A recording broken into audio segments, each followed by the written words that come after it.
तो हमने कहा कि जिस तरह एक सिलेंडर में हमारे साथ गैस मालिक्यूल मोशन करती है, वो प्रेशर जनरेट करते हैं, उस तरह ये न्यूट्रॉन्स भी यहाँ पर आए। जो हायर एनर्जी लेवल्स में न्यूट्रॉन्स है वो मोशन उनका काइनेटिक एनर्जी बहुत ज़्यादा होती है, तो इस वजह से वो एक प्रेशर प्रोड्यूस करती है इस डायरेक्शन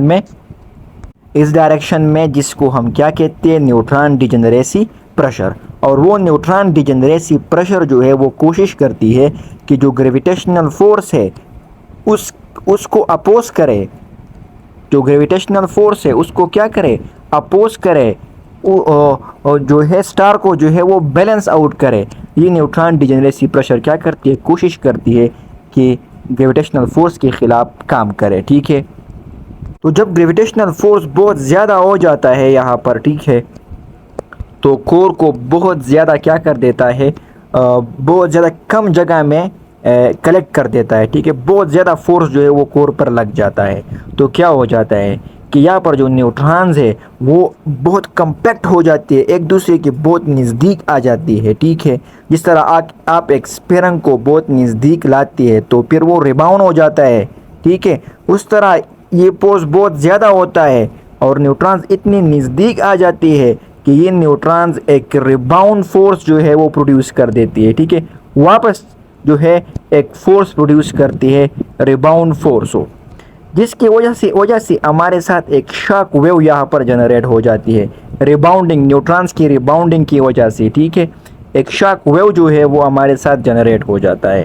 ठीक है, और जो वो शॉक वेव है, वो जो शॉक वेव है वो क्या करता है, वो शॉक वेव हमारे साथ इस कोर की जो आउटर लेयर है इसको एक्सप्लोड करता है। उस शॉक वेव की वजह से हमारे साथ स्टार का जो ये आउटर लेयर है, स्टार का जो आउटर लेयर है, ये आउटर लेयर ये जो है हमारे साथ ब्लास्ट हो जाता है और स्टार का जो आउटर लेयर है वो स्पेस में रिलीज़ हो जाता है। ये आउटर लेयर ख़त्म हो जाता है।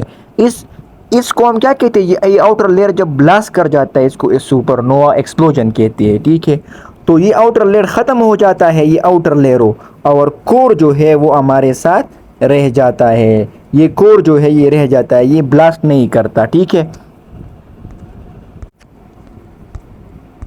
हमने कहा कि सुपरनोवा एक्सप्लोजन के बाद हमारे साथ स्टार का आउटर लेयर ख़त्म हो जाता है। ठीक है, और जो हमारे साथ कोर है वो रह जाता है। ठीक है, अब हमारे साथ अगर इस कोर का जो मास है वो सन की 3 मास से कम है, तो ये हमारे साथ ये कोर जो है ये कन्वर्ट हो जाएगा किस चीज़ में, ये जो है, अगर इस कोर का जो मास है वो 3 सोलर मासिस से कम है तो ये हमारे साथ न्यूट्रॉन स्टार में कन्वर्ट हो जाएगा। ठीक है, और अगर ये इस कोर का जो मास है वो 3 सोलर मासिस से, सन के 3 मासिस से क्या है, बड़ा है, तो हमारे साथ ये ब्लैक होल में कन्वर्ट हो जाएगा। ठीक है,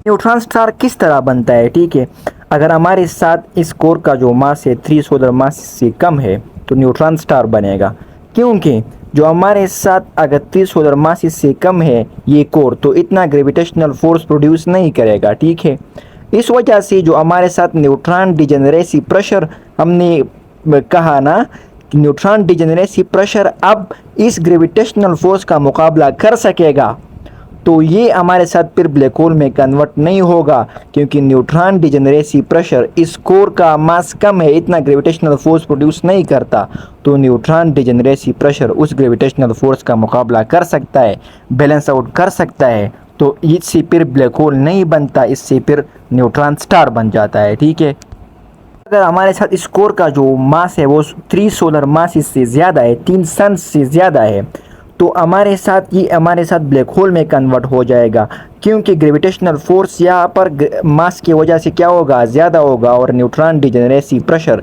इस ग्रेविटेशनल फोर्स को बैलेंस आउट नहीं कर सकेगा, तो इस वजह से ग्रेविटेशनल फोर्स इस कोर को कोलैप्स करेगा और ब्लैक होल में कन्वर्ट हो जाएगा। ठीक है।